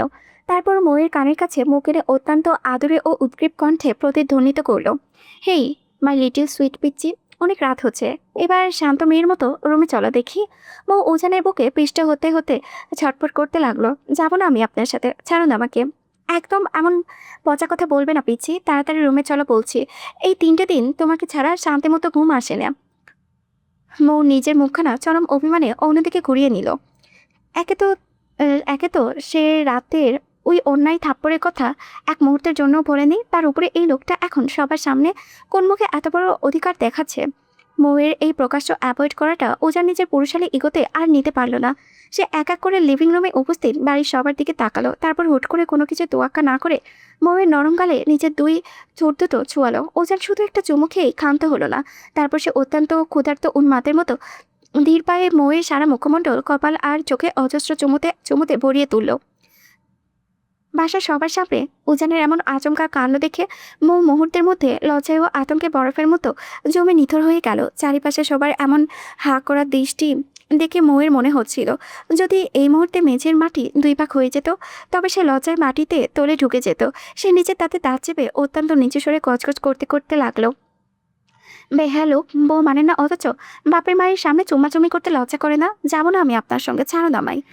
উজান এবার নিজের মুখটা আরও বেশি বাঁকিয়ে উত্তর দিল, বউ মানি আর নাই মানি, তবে এই লাজ লজ্জাটা আমার করে না। বেশি ছটপট করলে রুমে ঢোকার আগে বাকি কাজ এখানেই সেরে ফেলবো, মাইন্ড ইট। ছেলের মুখে এমন কথা শোনা মাত্রই আরিফুল চৌধুরী সহ বাড়ির বয়স্ক সবাই কাঁচতে কাঁচতে এক প্রকার বাধ্য হয়ে দ্রুত ড্রয়িং রুম ত্যাগ করে চলে গেলেন। গম্ভীর ছেলেটা যে আচমকা এমন রোমান্টিক কাণ্ড করবে বসবে তা বাড়ির কোনো সদস্য স্বপ্নেও ভাবেনি। বড়রা চলে যেতেই আরিয়ান সোফায় শুয়ে হাসতে হাসতে বলে উঠল, বা রে ভাই বা, এই তোর বউ না মানার আসল নমুনা। হ্যাঁ, দিন দুপুরে সবার সামনে বউয়ের সাথে কিছুমিছু করে বেড়াস, আর আমাদের সামনে এমন ভাব তুই দেখাস বউ মানিস না। হায় আল্লাহ, দিনের বেলাতেও যদি তোর এই অবস্থা হয় তবে রাতে রুমের দরজা বন্ধ করে না জানি তোরা দুজন কি কি করিস। আরিয়ানের এই ফাজলামির মাঝে হুট করে ওজান এক ছটকায় মৌকে নিজের 2 বাহুর মাঝে পাচা করে তুলে নিল। আচমকা সন্ধ্যে ভেসে ওঠায় মৌ তীব্র ভয়ে নিজের চোখ মুখ একদম খিচে বন্ধ করে ফেলল এবং বাজার তাগিদে উজানের শার্টের কলারটা নিজের ছোট ছোট হাত দিয়ে শক্ত করে খামচে ধরল। বইয়ের এমন ভয়ার্থ ও আদরের রূপ দেখে উজান নিজের ঠোঁটের কোণে এক চিলতে মুচকি হাসি ফুটিয়ে তুলল। সে মৌকে কোলে নিয়ে ধীর পায়ে সিঁড়ি বেয়ে নিজের বেডরুমের দিকে উঠতে উঠতে আরিয়ানের উদ্দেশ্যে চেঁচিয়ে উঠল, সরি টু সে ভাইয়া, এখন কিন্তু মোটেও দিন দুপুর নয়, এখন চারিপাশে পুরো নিঝুম রাত। তাছাড়া বিয়ে যখন করিয়ে ফেলেছি তখন বইয়ের মন রক্ষা করতে গেলে একটু একটু কিচুমিচু তো করতেই হবে, তাই না? এটা নিয়ে তোমরা এত রিয়াক্ট করছো কেন? এই জন্য তোমরা আবার আমাকে ভুল বুঝো না ভাই। জাস্ট বইয়ের মন রক্ষার খাতিরে যা হবে। আমি নিজ থেকে কিছুই করব না, ট্রাস্ট মি। আমি এইটুকুনি ইনোসেন্ট বাচ্চা ছেলে। আমার দ্বারা কি এইসব পচা কাজ পসিবল?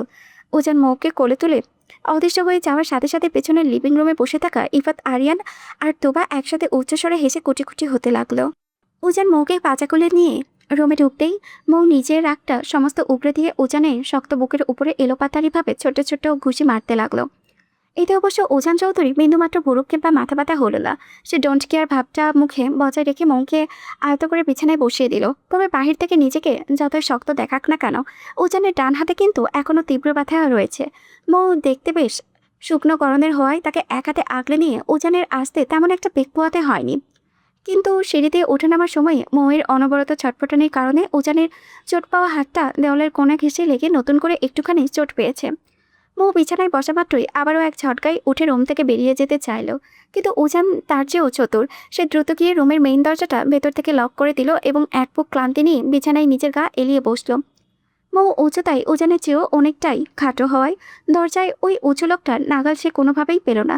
এমনকি রুমে এমন কোনো হালকা পাতলা চেয়ার বা টুলও নেই যে টেনে নিয়ে গিয়ে দরজার সামনে দাঁড় করাবে। যা আছে তার সবটাই মৌয়ের ওজনের চেয়েও অনেক বেশি ভারী। পালাবার কোনো পথ না পেয়ে মৌ এবার হনহন করে বিছানায় আছোয়া উজানের সামনে গিয়ে দাঁড়ালো। নিচে তুই কোমরে দুই হাত গুজে চোখ বড় বড় করে অত্যন্ত কর্কশ কণ্ঠে প্রতিধ্বনিত করল, বেয়াদব পুরুষ, সবার সামনে এমন অধিকার ফলিয়ে নিজেকে কি প্রমাণ করতে চাইছেন? হ্যাঁ, আপনি কি ভাবছেন সবার সামনে অমন বেহায়াপনা করলেই তাসফিয়া মৌ আপনাকে এক পলকে ক্ষমা করে দেবে? নো, নেভার, কোনো দিনও না। আপু কাল সকালেই এই বাড়িতে আমাকে নিতে আসবে আর আমি কালকে আব্বুর সাথে নিজের বাপের বাড়ি চলে যাব। মৌয়ের মুখে শেষ বাক্যটা কথা শেষ করতেই পারল না, তার আগে উজান এক হাঁচকা টানে মৌয়ের নরম হাতটা দৌড়ে নিচে চওড়া ও উন্মুক্ত বুকের উপরে আঁচড়ে ফেলল। আচমকা টানে মৌ সরাসরি উজানের ওপরে এসে পড়তেই উজান মৌয়ের কানের খুব কাছে ঠোঁট নিয়ে ফিসফিসিয়ে আওড়ালো, ওহ মাই লিটল সুইট বউ, তুমি নিজে চাইলেই তো। আর এই উজান চৌধুরী তোমাকে এত সহজে তার এই খাঁচা থেকে যেতে দিচ্ছে না। মৌ উজানের বুকের বন্দি দশা থেকে নিজেকে ছাড়ানোর জন্য মরিয়া হয়ে ছটফট করতে লাগলো। আর বউয়ের আমার অবুঝ ছটফটানি দেখে উজান নিজের ঠোঁটের কোণে মুচকি মুচকি হাসতে লাগলো। সে নিজেও নিজের মনকে প্রশ্ন করতে বুঝতে পারছে না হুট করে এই সামান্য মেয়েটার মুখ থেকে চলে যাওয়ার কথা শুনে কেন তার নিজের বুকের ভেতরটা এমন তীব্র হাহাকার করে উঠেছে। বউয়ের প্রতি উজানের মনে মনে যে এক অদ্ভুত অলৌকিক অনুভূতির জন্ম হয়েছে তা আজ অনিবার্য, কিন্তু কেন এই অনুভূতি? এই উত্তর উজান চৌধুরীর নিজের কাছেও নেই। বিগত 2 বছর ধরে এই মেয়েটা তার পেছনে সারাদিন পাগলামি করার কারণে নাকি সমাজ তার ধর্মের পবিত্র বন্ধনে আবদ্ধ হওয়ার টানে। তবে কারণ যাই হোক না কেন, উজান এখন নিজের মনের সমস্ত শক্তি দিয়ে চেষ্টা করবে নিজেকে পুরোপুরিভাবে এই মৌ নামক মায়ে মগ্ন করে ফেলার। আর কোনো কিছুর জন্য না হলেও এই নিষ্পাপ পিচি মেয়েটার চোখের সমস্ত স্বপ্ন এবার সে নিজে পূরণ করবে, তাকে একটা সুখের ভালোবাসা নীড় উপহার দিবে। যদিও সে নিজে এখন জানে না সে এই দায়িত্ব কতটুকু পালন করতে পারবে। এর মাঝে মৌ আবারও চেঁচিয়ে উঠল, ছাড়ুন বলছি, আমাকে একদম ছোবেন না। এই বলে মৌ তীব্র আক্রোশে উজানের বাঁধন থেকে সরে আসতে চাইল। আর নিজেকে মুক্ত করার এই তাড়াহুড়োতেই সে অসাবধানতা বশত উজানের সেই আঘাতপ্রাপ্ত হাতটার ওপরে সজোরে একটা ঘুষি বসিয়ে দিল। আর তাৎক্ষণিক উজান তীব্র যন্ত্রণায় নিজের মুখমণ্ডল চরমভাবে বিকৃত করে ফেলল। একটু আগের দেওয়ালের চোটের ব্যথায় এখনও কমেনি, তার উপরে আবার এই মেয়েটার শক্ত হাতের ঘুষি। মৌ দেখতে যতই শুকনো বা পাতলা হোক না কেন, রাখলে তার শরীরে অনেক জ্বর চলে আসে। উজান তা আজ হামেশাই টের পেল। উজান ব্যথায় কেঁকে ওঠে, আউচ। মৌ উজানের মুখ থেকে এমন যন্ত্রণায় আওয়াজ শুনে এক ভয়ার্ত দৃষ্টিতে তাকালো। উজানের ব্যথায় নীল হয়ে যাওয়া মুখের দিকে তাকিয়ে তার বুকের ভেতরটা এক অজানা সংখ্যায় কেঁপে উঠল। নিজের অজান্তায় উজানকেই এভাবে এত বড় আঘাত দিয়ে ফেলায় মৌয়ের নিজের উপরে এখন ভীষণ রাগ লাগলো। সে নিজের সমস্ত মান অভিমান একপাশে ঠেলে দিয়ে দ্রুত উজানের চোট পাওয়া হাতটা নিজের দুই হাতের নরম হাতের মুঠোয় নিল। তারপর গভীর মায়ায় ও বাকুলতায় ব্যথার জায়গাটায় আলতো করে মুখে ফু দিয়ে দিতে লাগলো। মৌ একরাশ অসহায় ও অপরাধ দৃষ্টিতে উজানের দিকে তাকিয়ে একদম নরম গলায় বলে ওঠে, খুব বেশি ব্যথা দিয়ে ফেলেছি তাই না? আই এম রিয়েলি সরি, আমি সত্যি বুঝতে পারিনি, প্লিজ আমাকে ক্ষমা করে দিন। উজান এক দৃষ্টিতে মৌয়ের ওই ভয়ার্ত ও মায়াবী মুখের দিকে তাকিয়ে আলতো করে হাসলো। এই মেয়েটা যখন এভাবে ভয় পায় বা হাসে তখন তাকে দেখতে ঠিক কতটা মারাত্মক কিউট লাগে উজান নিজের জীবনেও এর আগে এত নিখুঁত ও গভীরভাবে দৃষ্টিতে কখনো খেয়ালই করেনি। আজ তার মনে হলো মেয়েটা সত্যি অসম্ভব সুন্দর, এক মায়াবী অপসরী, অথচ সে নিজের তীব্র অহংকারের কারণে এতদিন এই পবিত্র মেয়েটার দিকে একবারও ফিরে তাকায়নি। ইফাত সত্যিই ঠিক কথা বলেছে, নারী ছাড়া পুরুষ একেবারে অসম্পূর্ণ। এই ধ্রুব সত্যটা মনে মনে স্বীকার করা মাত্রই উজানের বুকের ভেতরে সমস্ত অশান্তি ধুয়ে মুছে এক স্বর্গীয় শান্তি বিরাজ করতে লাগলো। আচমকা সে নিজের শরীরটা আরও কিছুটা ময়ের দিকে ঝুঁকে নিয়ে গেল, তার চোখের দিকে চোখ রেখে ফিসফিসে আওড়ালো, ব্যথা যখন দিয়েই ফেলেছ তাহলে পানিশমেন্ট হিসেবে আমাকে এখন গুনে গুনে 10-10টা মিষ্টি চুমু দাও দেখি। উজানের মুখ থেকে এমন অকপটে ও খোলামেলা দাবি শুনে মুহূর্তের মধ্যে পুরো থমথমে হয়ে গেল। এই লোকটা কি সত্যিই তার সাথে নির্ঘাত কোনো ফাজলামো বা ইয়ার্কি করছে? নয়তো যে লোকটা দিনরাত 24 ঘন্টা তোমাকে বউ মানি না বলে মুখে ফেলা তুলে ফেলতো, সে আজ সবার সামনে আর রুমের ভিতরে এমন সাইকো প্রেমিকের মতো বিহেভিয়ার করছে কেন? বউ নিজের লজ্জা লুকাতে আবার কৃত্রিম চোখ রাঙিয়ে উজানের দিকে তাকালো। অসভ্য পুরুষ। উজান নিজের ঠোঁটের কোণে এক চিলতে শয়তানি হাসি ঝুলিয়ে দিয়ে আরও কাছে এগিয়ে এলো। তারপর চোখ টিপে বলে উঠল, তাহলে হাজারখানেক চুমু দিয়ে সভ্য পুরুষ বানিয়ে ফেলো। উজানের মুখে প্রকাশ্য এমন দাবি শোনা মাত্রই মৌ রাগে গজগজ করতে লাগলো। এমন অদ্ভুত বেহায়া পুরুষ সে ইহজীবনে দুটো দেখেনি। সে উজানের সাথে আর একটা কথাও বাড়ালো না, উল্টো দিকে ঘুরে ফিরে নিজের মুখটা সরিয়ে রাখলো। মনে মনে শক্ত প্রতিজ্ঞা করলো, এই পাষাণ লোকটার সাথে সে আর একটা কথাও বলবে না। উজান বার কয়েক তার দিকে তাকালো, একটু মানানোর চেষ্টা করলো, তবুও মৌ নিজের গাল দুটো বেলুনের মতোই ফুলিয়ে রাখলো। রুমের মেইন দরজা লক থাকায় সে রুম থেকে বের হতে পারলো না, তাই হনহন করে বেলকনির দিকে চলে গেল।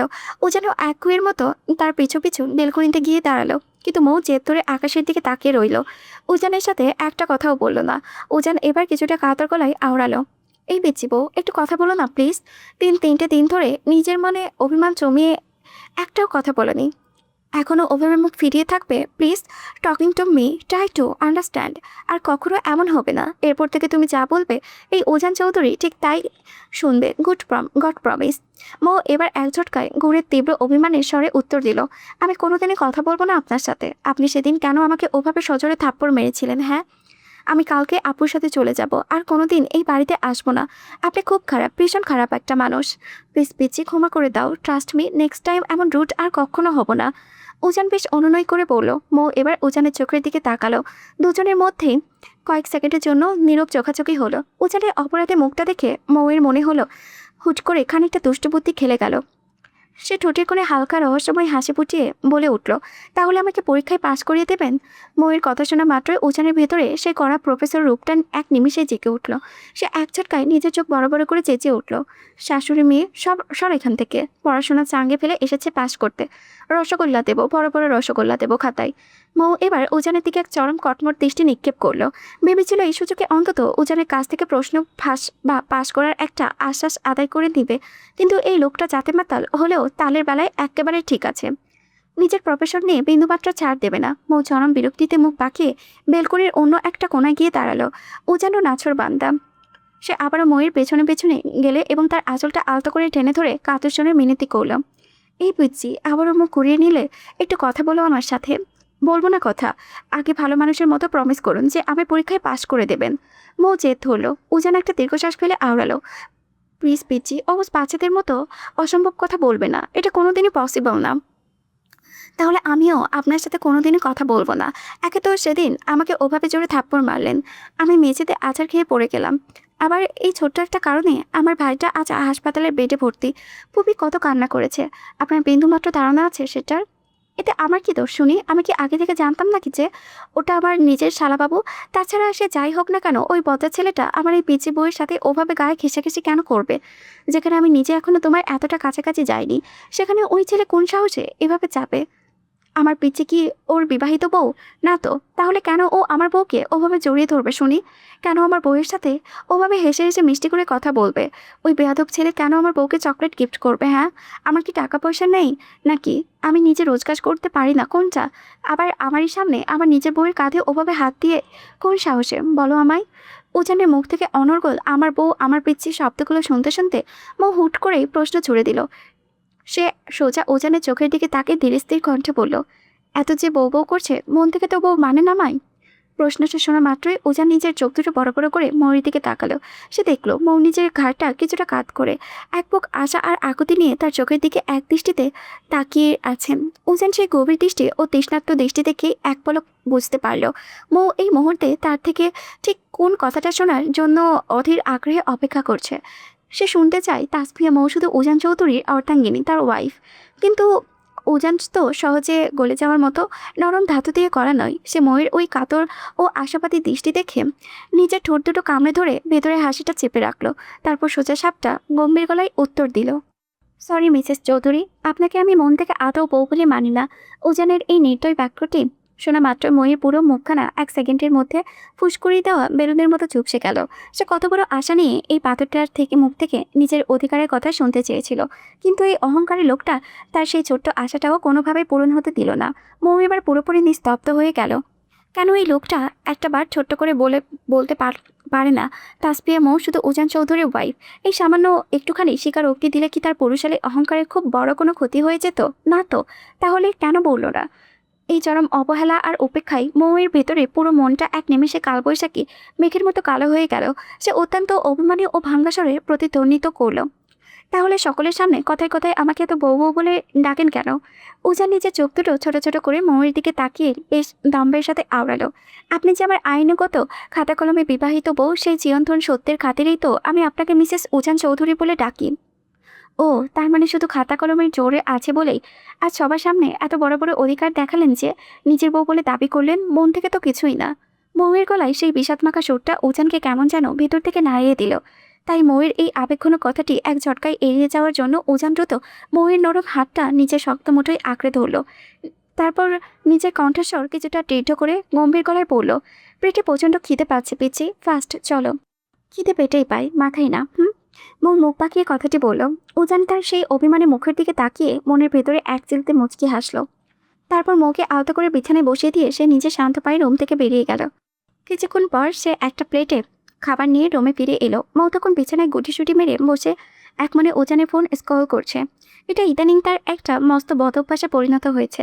প্রতিদিন রাতে ঘুমানোর আগে উজানের ফোনটা একটু না ঘাটলে যেন তার পেটের ভাতই হজম হয় না।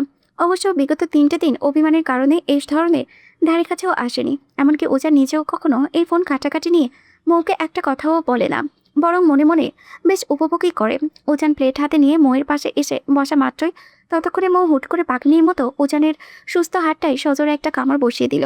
আচমকা এমন পৈশাচিক কাণ্ডে উজান চৌধুরী কিছুটা ঘাবড়ে গেল। এই পুঁথিতে মেয়েটা কখন যে কি অদ্ভুত কাণ্ড করে বসে তা বোঝা সাধারণ মানুষের ক্ষমতার বাহিরে। উজান নিজের চোখ দুটো বড় বড় করে শোধালো, পিচ্ছি, তুমি আমার হাতে ওভাবে কামড় দিলে কেন? মৌ এবার কাঁদো কাঁদো স্বরে ফেস বানিয়ে ফোনের স্ক্রিনটা উজানের চোখের সামনে ধরে বলল, আপনাকে শিরিন আর ললিতা ডাইনি কেন এই মাঝরাতে ফোন করেছে শুনি? আবার ইনবক্সে কতগুলো মেসেজও পাঠিয়েছে। আপনি কি তলে তলে ডাবল টেম্পো চালাচ্ছেন? হ্যাঁ, আপনার একটু লজ্জা করে না ঘরে এমন সুন্দরী বউ থাকতে বাইরের অন্য নারীদের দিকে ওভাবে নজর দিতে? এত সুন্দর কিউট আর ইনোসেন্ট একটা বাচ্চা মেয়েকে এভাবে মনে কষ্ট দিতে আপনার একটুও বাঁধল না? মৌয়ের মুখে এমন তীব্র জেলাসি দেখে উজান এবার নিজের শরীরটা আর খানিকটা মৌয়ের দিকে ঝুঁকিয়ে আনলো। দুজনের তপ্ত শ্বাস প্রশ্বাসে এক পর্যায়ে এক হয়ে মিশে যাচ্ছিল। ঠিক তখনই উজান চোখের দিকে চোখ রেখে ফিসফিসে আওড়ালো, শুনেন মিসেস চৌধুরী, উজান চৌধুরী আপনাকে নিজের বউ নাই বা মানতে পারে, তবে তার ক্যারেক্টারে কিন্তু এতটাও লুজ নয়। সে নিজের নারী ব্যতীত পৃথিবীর অন্য কোনো নারীর দিকে কোনোদিনও নজর দেবে না, জাস্ট মাইন্ড ইট। উজানের মুখে পার্সোনাল প্রপার্টির কথাটা শুনে মৌ বেশ কিছুক্ষণ থালপাল করে বোকার মতো তাকিয়ে রইল। উজানের কথার গূঢ় অর্থ বোঝার আগেই উজান তড়িঘড়ি করে বলে উঠল, পিচি প্লিজ ফোকাস অন মি। পেটে প্রচণ্ড খিদে পেয়েছে, তাড়াতাড়ি একটু খাইয়ে দাও, নয়তো খিদের জন্য মরেই যাব। এই দেখো আমার পেটের অবস্থা। এই বলে উজান নিজের গায়ের শার্টটা নিচ থেকে খানিকটা উঁচুতে তুলতেই মৌ এক নিমিষেই 2 হাতে চোখ ঢেকে চেঁচিয়ে উঠল, ছিচি, এভাবে নিজের শরীর উন্মুক্ত করছেন কেন? লাশ লজ্জা কি সব ধুয়ে মুছে খেয়ে ফেলেছেন? হ্যাঁ, আর আমি কোন দুঃখে আপনাকে নিজের হাতে খাইয়ে দিতে যাব? পারবো না আমি আপনাকে খাইয়ে দিতে। আরে আগে তো বলেছি লাশ লজ্জা নামের কোনো ওয়ার্ড আমার ডিকশনারিতে নেই। আর তোমাকে দুঃখে খাইয়ে দিতে হবে না, একটু সুখেই খাইয়ে দেও প্লিজ। পেটের ভিতরে ইঁদুররা অলরেডি অলিম্পিক রেস তৈরি করে দিয়েছে। উজান বেশ মিনতি করল। মৌ আবারও মুখ ঘুরিয়ে নিয়ে বলল, পারবো না। আপনার নিজের হাত আছে, নিজের হাতে দিয়েই নিজেই খান। হাত ভীষণ ব্যথা করছে গো পিচ্ছি, প্লিজ তুমি যদি একটু আজ নিজের হাতে খাইয়ে দাও না, তবে এই উজান চৌধুরীকে আজ সারা রাত না খেয়ে উপোস করে থাকতে হবে। আপনি যা ইচ্ছে করুন, তাতে আমার কি? পরীক্ষায় যখন আমাকে একটুখানি পাশ করিয়ে দেওয়ার ক্ষমতা বা ইচ্ছে আপনার নেই, তাহলে আমি কেন শুধু শুধু আপনাকে খাইয়ে দিয়ে সাহায্য করতে যাব শুনি? মৌ সুযোগ বুঝে কথাটা বলল। উজান এক দৃষ্টিতে ফাল করে তাকিয়ে থাকতে দেখে মৌ আর চোখে বেশ কয়েকবার উজানের মুখের অবস্থাটা পর্যবেক্ষণ করলো। তারপর মৃদুস্বরে আলতো করে আওড়ালো, সুযোগ কিন্তু এখনো হাতছাড়া হয়নি প্রফেসর সাহেব, রাজি কিনা ঝটপট বলুন। থাক, লাগবে না আমার তোমার হাতে খাবার খাওয়া, আজ তো একটা বজ্জাত মেয়ে, সামান্য একটুখানি খাইয়ে দেবে তার জন্য নিজের বরের কাছ থেকে এভাবে ব্ল্যাকমেল করে ঘুষ চাই। উজান কিছুটা অভিমানী সুরেই বলল। কথাটা বলে উজান যখন বিছানায় শুয়ে ঘুমানোর প্রস্তুতি নিতে গেল, মৌ এক ঝটকায় তার হাত ধরে তাকে আটকে দিল। হয়েছে হয়েছে, এমন অমন ঢং করতে হবে না, সামান্য একটু পাস করিয়ে দেওয়ার কথা বলেছি, তা নিয়ে ওনার কত নাটক, লাগবে না আমার আপনার পাস। পরীক্ষার হলে না হয় একটু কয়েকটা হ্যান্ডসাম বয়ফ্রেন্ড বানিয়ে তাদের খাতা দেখিয়ে পাস করে নেব, তবুও আপনাকে আর কোনোদিনও বলবো না। এবার রাক্ষসের মতো বড় করে হা করুন তো দেখি। এরপর অত্যন্ত পরম যত্ন সহকারে মৌ নিজের হাত দিয়ে ওজানকে লোকমা তুলে খাইয়ে দিতে লাগলো। ওজান নিজের ভাগের অর্ধেক খাবার খাওয়ার পর বাকি অর্ধেকটা মৌকে খাওয়ানোর জন্য জোর করলো এবং মৌ কোনো প্রকার দ্বিধাদ্বন্দ্ব ছাড়াই ওজানের এটো প্লেটে বাকি খাবারটুকু নিজের মুখে পড়ে নিল। বউ ওভাবে খাওয়ার দৃশ্য দেখে ওজান নিজের ঠোঁটের কোণে মুচকি হাসলো। সে মুরব্বীদের মুখে বহুবার শুনেছিল এক প্লেটে স্বামী স্ত্রী একসাথে ভাগ করে খাবার খেলে নাকি তাদের ভেতরের পারস্পরিক ভালোবাসা ও মায়াবহুবোধ বহুগুণে বেড়ে যায়। আর ওজান চৌধুরী আজ সেই ভালোবাসার গভীরতাটুকু পরীক্ষা করে দেখতে চাইল। খাওয়া শেষ হতেই ওজান বিছানা ছেড়ে উঠে দাঁড়ালো। রাত এখন অনেকটাই গভীর, তবে রুমের ভেতরে এসি চলা সত্ত্বেও তার শরীরটা কেমন যেন প্রচণ্ড গরমে ঘামছে। গরম জিনিসটা সে একদমই সহ্য করতে পারে না। দিন রাত মিলিয়ে কম হলেও 4-5 বার শাওয়ার নেওয়া তার পুরনো অভ্যাস। মৌ বিছানায় বসে নিপু ও ক্লান্ত দৃষ্টিতে উজানের গতিবিধির দিকে তাকিয়েছিল। হঠাৎই উজান কোনো ভূমিকা না করে সরাসরি মৌয়ের সামনে গিয়ে নিজের গায়ের শার্টের বোতামগুলো এক এক করে খুলতে শুরু করলো। উজানের এমন অপ্রত্যাশিত কাণ্ড দেখে মৌয়ের মাথায় যেন আচমকা মস্ত বড় একটা আকাশ ভেঙে পড়ল। সে এক বুক আতঙ্ক আর ভয়ার্ত দৃষ্টিতে তাকিয়ে কাঁপানো গলায় প্রশ্ন করলো, আপনি শার্ট খুলছেন কেন? কথাটা শুনে উজান নিজের ঠোঁটের কোণে এক বাঁকা শয়তানি হাসি ঝুলিয়ে বলল। মৌয়ের এই ভয়ার্ত ও নিষ্পাপ মুখের দিকে তাকালে আজকাল তার ভেতরে কেমন যেন এক অদ্ভুত কৌতুকবোধ কাজ করে। মেয়েটাকে আরেকটু ভয় দেখানোর উদ্দেশ্যে সে নিজের ঠোঁটটা কামড়ে বলে উঠল, এই রাতের বেলা শার্ট কেন খুলেছি বুঝতে পারছো না? মৌ নিজের শুকিয়ে যাওয়া মুখের ভেতরে কোনো রকমে এক ঢোক গিলে অবশ্য হয়ে রইল। একে তো এই লোকটাকে এখন তার মারাত্মক ভয় লাগছে, তার উপরে সে শার্টের বোতাম খুলতে খুলতে ক্রমশ তার দিকেই এগিয়ে আসছে। ময়ের প্রাণ পাখি যেন এই মুহূর্তে খাঁচা ছেড়ে উড়ে যাওয়ার জন্য ছটফট করছে। এমন বিপজ্জনক পরিস্থিতিতে পড়তে হলে জানলে সে নিজে কান্না করে হলেও নিজের শাশুড়ি আঁচল ধরে ওখানে ঘুমিয়ে পড়তো। কিন্তু এই অবরুদ্ধ রুমে এখন কি করবে সে কিছুই বুঝতে পারল না। সে আবারও কাঁপতে কাঁপতে বলে, আমি আমার দিকে এগিয়ে আসছেন কেন? পুরুষ মানুষ বইয়ের কাছে কেন এগিয়ে আসে শুনি? কথাটা শেষ করে উজান রসিকতা করে মৌকে এক চোখ টিপ দিল। উজানের চোখে ইশারা বা ফ্ল্যাট করা দেখে মৌয়ের কপালে বিন্দু বিন্দু ঘাম জমে উঠল। তার বাজি উজান নিজের গা থেকে শার্টটা পুরোপুরি খুলে এক ঝটকায় তার মৌয়ের মুখের উপরে ছুঁড়ে মারল এবং তার মুখের খুব কাছাকাছি নিজের চওড়া শরীরটা ঝাঁকিয়ে আনলো। উজানের এমন চরম আক্রমণাত্মক রূপ দেখে মৌ আর নিজেকে সামলাতে পারল না। সে নিজের দুই হাত দিয়ে শক্ত করে নিজের চোখ দুটো বন্ধ করে চিৎকার দিয়ে উঠল, শাশুড়ি আম্মা বাঁচাও! মৌয়ের চিৎকার শোনা মাত্রই উজান নিজের চোখ দুটো বড় বড় করে রেগে তাকালো। ভাগ্যিস তার এই বেডরুমটা পুরোপুরি সাউন্ড প্রুফ, নয়তো এতক্ষণে মেয়ের এই মরণ চিৎকার শুনে বাড়ির ছোট বড় সবাই দরজা ভেঙে ভেতরে চলে আসতো। উজান এক ছটকায় মৌয়ের মাথায় ঠিক পেছনে টাওয়ালটা নিজের হাতে টেনে নিয়ে হুঙ্কার ছাড়লো, হুপ বেটি চুপ করো, মাথায় এমন নোংরা চিন্তা নিয়ে ঘুরে বেড়াও, এক থাপ্পড় দিয়ে মাথার সব আজারে চিন্তা সব বের করে ফেলবো। আমি জাস্ট টাওয়াল নিতে এসেছি, আর উনি কী সব ভেবে আছে সে অশ্লীল মেয়ে। মৌ এক মুহূর্তের জন্য পুরোপুরি থমথমে খেয়ে গেল। মানলো সে একটু মাঝে মধ্যেই এক কাঠি বেশি বোঝে, তাই বলে নিজের ঘরের বউকে এভাবে কথা শোনাবে? এই পাষাণ লোকটার বুকে কি একটুও মায়া নেই তার জন্য? এর মাঝে উজান নিজের স্বভাব সবল ধূপধাপ পা ফেলে শাওয়ার নিতে চলে গেল। উজান বাথরুমে ঢোকা মাত্রই মৌ সুযোগ বুঝে টুকুস করে এক প্রকার পালিয়ে রুম থেকে বেরিয়ে গেল। সে নিজের ছোট ছোট পা ফেলে করিডোর দিয়ে হেঁটে সোজা তুবা আর আরিয়ানের রুমের সামনে গিয়ে দাঁড়ালো এবং দরজায় টোকা দিয়ে মৃদু ডাক দিল। এদিকে আরিয়ান অনেক কাঠপড় পরিয়ে কতগুলো মিষ্টি কথা বলে মাত্রই তুবার রাগ ভেঙিয়ে তার একটু কাছাকাছি এসেছিল। ঠিক অমনি বাহির থেকে ময়ের সেই চেনা কণ্ঠের ডাক শুনে সে এক বুক বিরক্তি নিয়ে দরজার দিকে তাকালো। বাইরে থেকে আরও বেশ কয়েকবার ডাক পড়তেই আরিয়ানের ঠোঁটের কোণে একটা রোমান্টিক হাসি এক নিমিষে উধাও হয়ে গেল। সে খুব ভালো করে বুঝতে পেরেছে এই গভীর রাতে মৌ কেন উজানের রুম ছেড়ে এখানে হানা দিয়েছে। আরিয়ানের এমন চরম অসহায় ও কাচুমাচু মুখ দেখে তোবা নিজের হাসি আর ধরে রাখতে পারল না। সে নিজেকে আরিয়ানের শক্ত বাহুর বাঁধন থেকে মুক্ত করে হাসতে হাসতে বলল, যাও যাও, দরজাটা খুলে দাও গিয়ে। আরিয়ানের মুখ মুহূর্তের মধ্যে ফুসকুড়িয়ে দেওয়া বেলুনের মতো চুপসে গেল।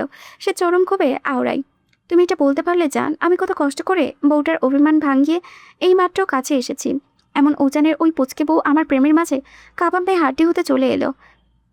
আমি কোনো জন্মেও দরজা খুলব না। আমি আজ এই রাতে আমার বউকে একদম নিজের কাছে করে পেতে চাই, ব্যাস। ইস, ওনার শখ কত। যাও, বেশি কথা না বলে দরজাটা খুলে দাও। বাড়ির দরজাটা পারবো না আমি দরজা খুলতে। নিজের জানতো জামাইকে রুমে রেখে এখানে আমার পার্সোনাল লাইফে ব্যাগরা দিতে এসেছে। কতদিন পর আজ বউকে নিজের কাছে করে পাচ্ছি বলো তো। আরিয়ান বেশ মন খারাপ করে বলল। তোবাবের চোখ রাঙিয়ে তাকালো। লজ্জা শরমের মাথা ধুয়ে খেয়েছো? হ্যাঁ।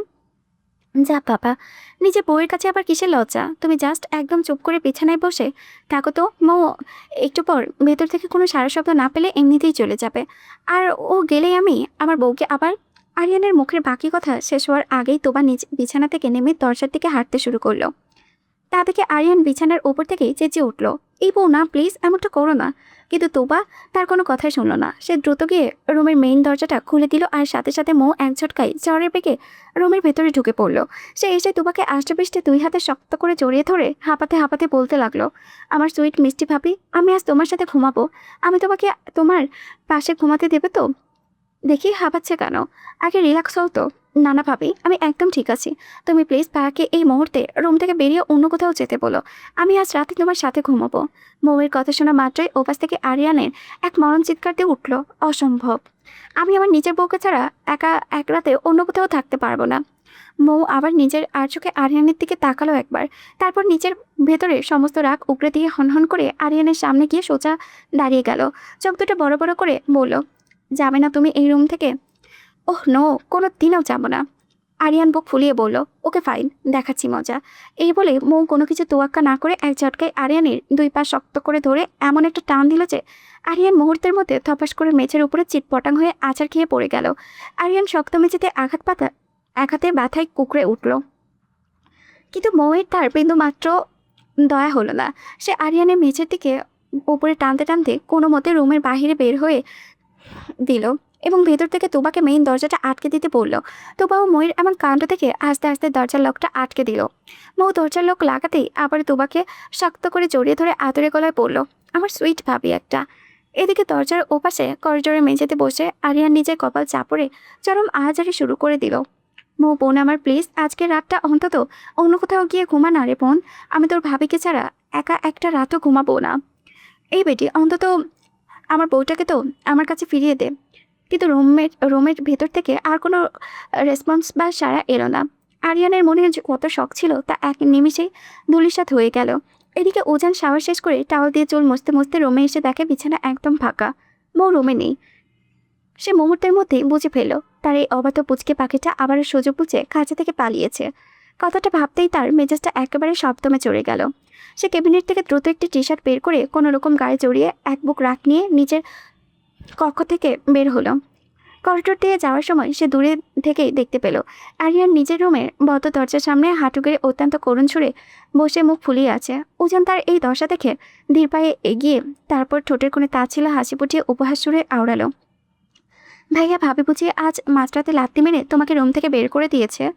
উজানের এমন রসাত্মক কথা শোনা মাত্রই আরিয়ান এক ঝটকায় সোজা হয়ে দাঁড়িয়ে উজানের পিঠের ওপরে সজোরে একটা কিল বসিয়ে দিল আর তার কিরমির করে ওঠে, চুপ কর ইতর ছেলে। আমার বউ বড্ড ভালো, সে অন্তত তোর মতো নয়। তুই কেমন পুরুষ মানুষ রে যে নিজের ঘরে এতটুকু একটা বউকে নিজের কাছে আটকে রাখতে পারিস না? বউটাকে যেই না একটু রোমান্স করার জন্য কাছে পেলাম, অমনি তোর ওই ডাকাত বউ এসে আমার সব শখ চাঙ্গে তুলে দিল। এখন আমি এই রাতে বউ ছাড়া কীভাবে একা একা থাকবো বল? উজানের প্রজোরা এবার কুচকে উঠল। সে অবাক হয়ে জিজ্ঞেস করলো, তার মানে আমার পিচ্চি বউটা তোমার রুমে এখন? হ্যাঁ রে ভাই, তাড়াতাড়ি তোর ওই আপদ বউকে নিজের কাঁধে তুলে নিয়ে যা এখান থেকে, আমাকে বাঁচা। আরিয়ান অনুরোধ করল। উজান মুহূর্তেই নিজের ঠোঁটে কোনো একটা পাকা শয়তানি হাসি ফুটিয়ে তুলল। সে খুব ভালো করে বুঝতে পারলো যে আরিয়ান এখন মস্ত বড় একটা বিপাকে পড়েছে। সে সুযোগ বুঝে বলে উঠল, বউ আমি এখনই নিজের দায়িত্ব নিয়ে যেতে পারি ভাইয়া, তবে তার জন্য আমি কি পাবো শুনি? হোয়াট? তোর নিজের বউ তুই নিজের রুমে নিয়ে যাবে, তাতে আমাকে তোকে ঘুষ দিতে হবে? ওকে, তাহলে দিতে হবে না, আমি চললাম ঘুমাতে। তুমি এখানেই দরজার বাইরে বসে রাত কাটাও। উজান উল্টো করে চলে যাওয়ার জন্য পা বাড়ালো। উজানকে চলে যেতে দেখে আরিয়ান তড়িঘড়ি করে তার হাতটা টেনে ধরে এক চরম আকুতি করে বলল, ভাই প্লিজ তোর দুটো পায়ে পড়ি, তোর বউকে নিয়ে গিয়ে আমাকে এই যাত্রা রক্ষা কর, বল তোর কি চাই। বেশি কিছু না, জাস্ট আগামী 1 মাসের আমাদের শপিংয়ের খরচ। হোয়াট, তুই 1 মাস ধরে শপিং করলে আর তোকে আগামী মাসের রাস্তায় মোড়ে বাটি নিয়ে ভিক্ষা করতে বসতে হবে আমাকে? প্লিজ ভাই, এমন একটু কমছে যা। ওহ নো, কোনো কম হবে না ভাই, বোঝার চেষ্টা কর। আগামী আচ্ছা যা, আগামী একদিন তুই যত শপিং করবি তার পুরো টাকা আমি নিজের পকেট থেকে দিয়ে দেবো, এবার তো হবে? ওকে ডান, তবে কন্ডিশন হচ্ছে আমার ওই পিচি বউয়ের শপিংয়ের খরচটাও কিন্তু তোমাকেই দিতে হবে। আরিয়ান এবার নিজের অজান্তে বড় কঠিন খাদে পড়ে গেল। এখন হ্যাঁ বললেও পকেট ফাঁকা, আর না বললেও আজ রাতে বউ ছাড়া থাকতে হবে। তবুও কোনো উপায় না পেয়ে সে নিজের চোখ বন্ধ করে বলল, ওকে বাবা, ওকে টান, এবার তোর বউকে সরা। এরপর উজান দরজার সামনে দাঁড়িয়ে বেশ কয়েকবার কড়া গলায় মৌকে ডাক দিল, কিন্তু ভেতর থেকে কোনো রেসপন্স পাওয়া সাড়া এলো না। ঠিক তখনই কাকতালীয়ভাবে উজানের ফোনের স্ক্রিনে শিরিনের নামটা ভেসে উঠল। মুহূর্তের মধ্যে উজানের ঠোঁটের কোণে এক অদ্ভুত কুটিল হাসি খেলে গেল। সে দরজার দিকে মুখ উঁচিয়ে উঁচিয়ে চেঁচিয়ে আওড়ালো, রুম থেকে কোনো সাড়া দেবে না তো? তাই তো পিচ্ছি, ঠিক আছে, কোনো প্রবলেম নেই।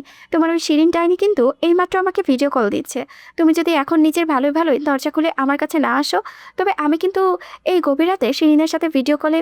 উজানের মুখের বাকি কথা শেষ হওয়ার সুযোগ পেল না, তার আগে খট করে রুমের দরজা খুলে গেল এবং মৌ এক ঝটকায় রুম থেকে বেরিয়ে এসে তড়িঘড়ি করে উজানকে আষ্টেপৃষ্টে জড়িয়ে ধরলো।